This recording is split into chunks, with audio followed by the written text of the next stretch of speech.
In the last class, we started discussing about the effect of substituents on the acidic nature of alcohol as well as phenol. So basically it is about phenol we are talking about. We discussed that greater polarity of oxygen hydrogen bond, weaker bond,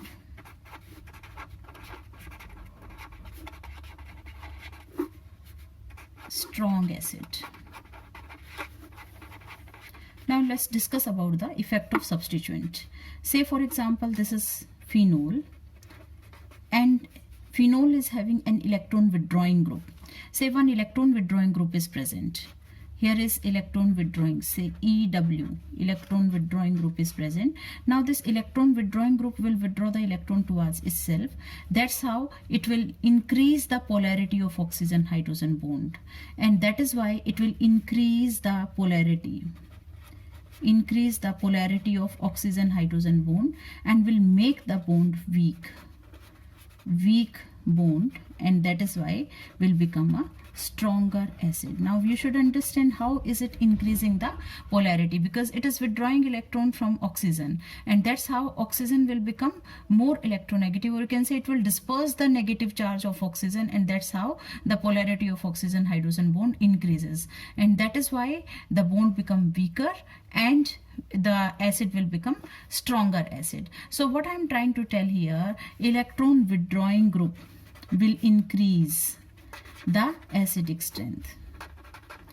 What type of groups are electron withdrawing group? What are the examples of such type of groups? Like we can take NO2, we can take cyano, etc. These are the groups, whenever they are present, they will increase the acidic strength. Now what about the electron releasing group? Electron releasing groups are like, it may be an alkyl group, it may be alkoxy group. These are the groups which are present, or it may be a NH2 group also. So these are the groups which are electron releasing in nature. They are electron releasing groups, and whenever they are present at phenol, they will decrease the acidic strength. Why will they decrease the, say for example this is phenol here, and here is electron releasing group present. So it will release electron towards this carbon, in turn will increase the electron density on this oxygen, and that's how it will decrease the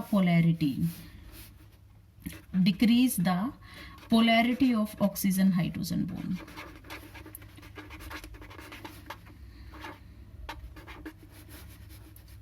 And hence make the bond stronger and weaker acid. Stronger and weaker acid. So this we should understand. Now the next way of understanding or measuring the acidic strength is in terms of Ka.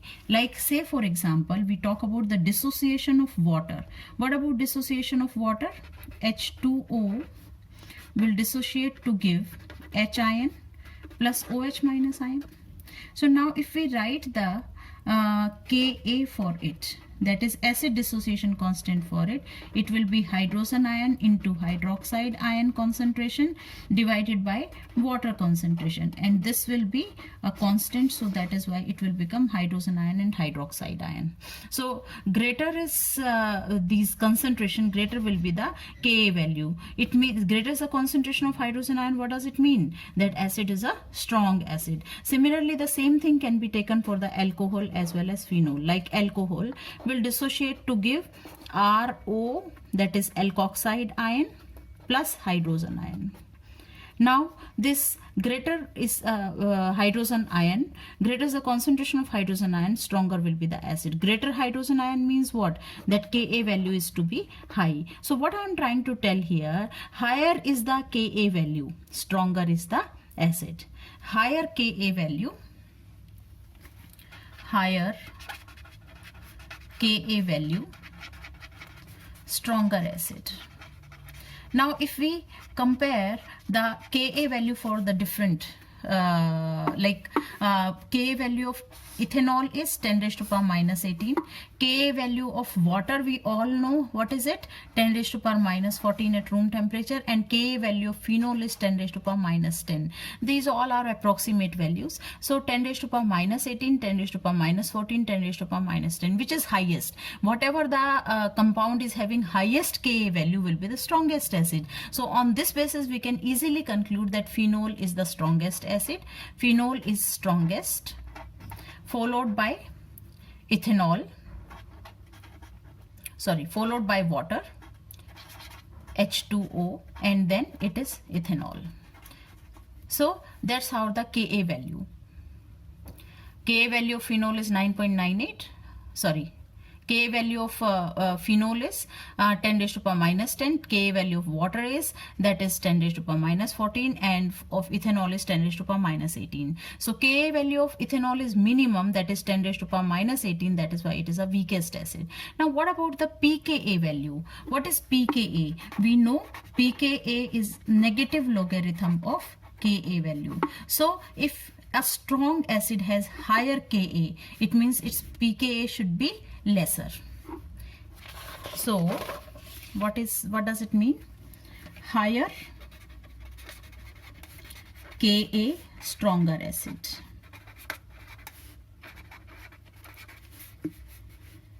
Higher Ka, lower should be the pKa, and then also stronger acid.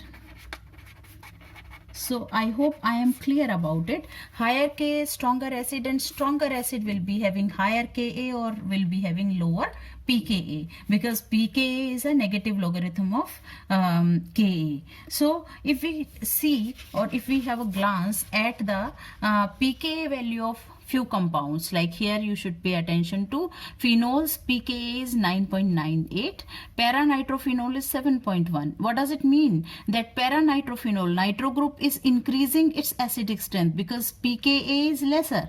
So pKa is lesser means it is increasing its acidic strength. And then para-nitrophenol is 7.1, then ortho is 7.2, and meta is 8.3. So in this way we can arrange these compounds on the basis of their acidic strength. What will be the order here? Order should be phenol is minimum acidic, followed by meta is having pKa 8.3. So meta is after that meta nitrophenol. After then it should be orthonitrophenol, and then para-nitrophenol is strongest among all these. Para-nitrophenol. Now let's have a glance at these compounds also. Here the greater is the number of electron withdrawing group, greater is the strength of the acid. Like 2,4,6 trinitrophenol, the pKa value is 0.71. So minimum pKa means maximum strength of the acid, or you can say strongest acid, followed by 2,4-dinitrophenol, then followed by para-nitrophenol and phenol. So greater is the number of electron withdrawing group, greater will be the acidic strength. Now let's see the effect of electron releasing group. What about the electron releasing group? Here we should pay attention to the pKa value again. pKa value of phenol is 9.98, while pKa value of orthocresol is 10.28, then it is 10.08, then it is 10.14. So can we arrange these compounds also on the basis of their acidic strength? What will be the order? What should be the order? Here definitely, because cresol is what?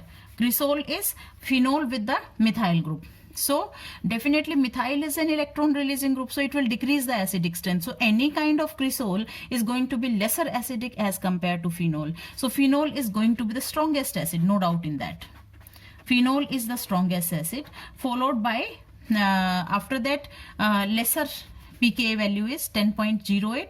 10.08, that is for metacresol. Metacresol is what? This is metacresol. Let me write the structure in place of name so you'll be more clear about it.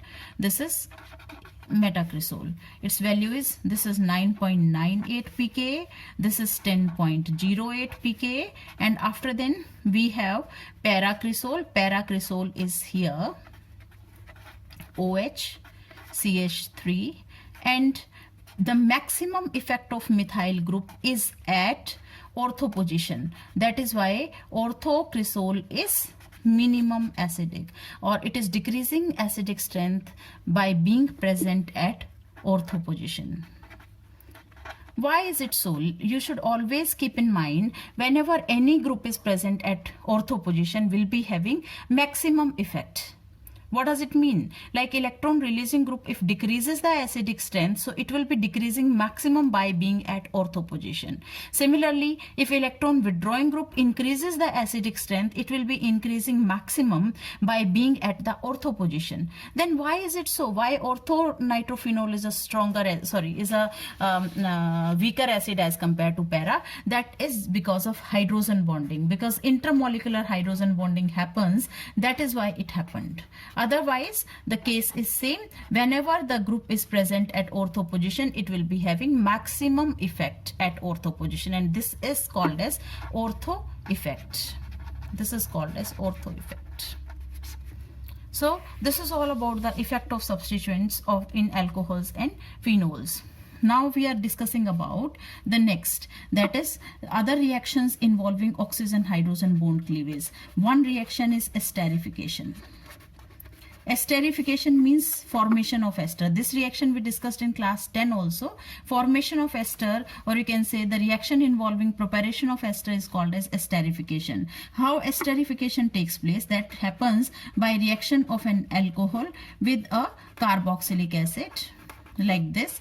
In presence of hydrogen ion, we get R dash O OCR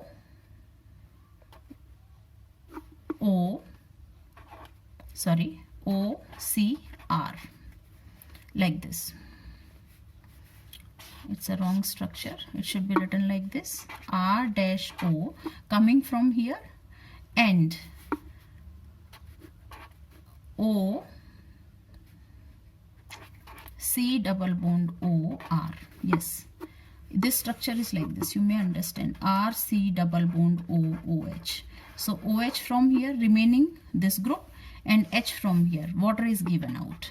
So we can write it in this way, that is CH3OH, say it is methanol, is reacting with CH3COOH, ethanoic acid, in presence of hydrogen ion.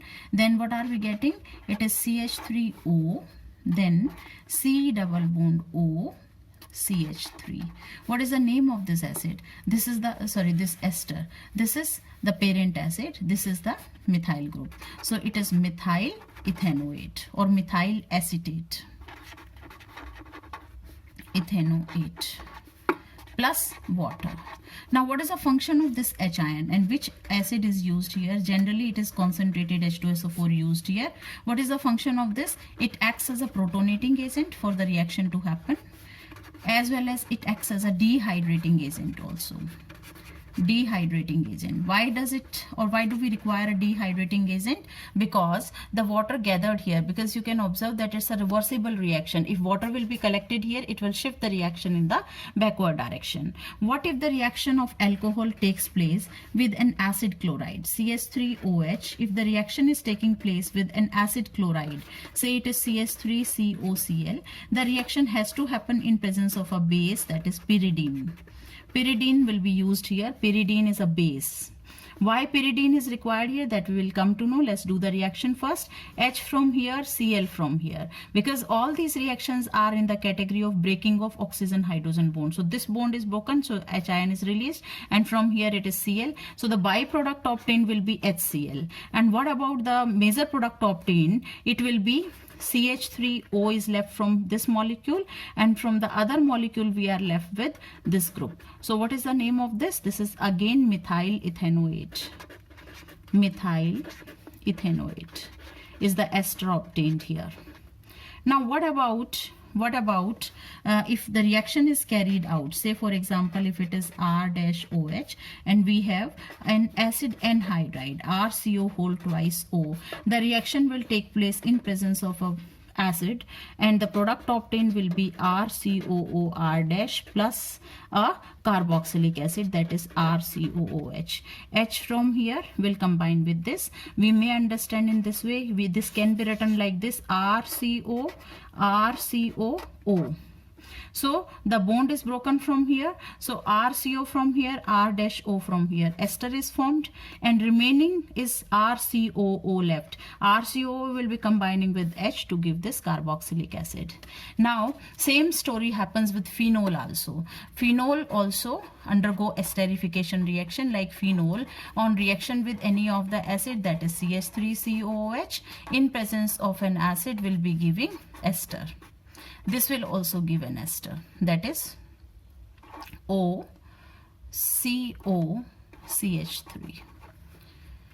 This is phenyl ethanoate. So ester plus water will be obtained. But if we have salicylic acid, OH here, COOH here, this is salicylic acid, very important compound. Salicylic acid. Now this salicylic acid, if we do its acetylation, that is CH3CO whole twice O, reaction will take place in presence of an acid. Sorry, it's not a reversible reaction. In presence of an acid, then acetylation will take place, and the compound obtained will be like this: OCOCH3. This bond will be broken, and this will remain as it is. So this is salicylic acid, is the parent, and this is acetyl group. So the name of this compound is acetyl salicylic acid. Salicylic acid. This is aspirin. Aspirin, what is aspirin? Aspirin is one of the well-known painkiller. So that's how we can prepare aspirin also from salicylic acid. So this is all about the category of reaction involving oxygen hydrogen bond cleavage. Now the second category we'll do in the next class.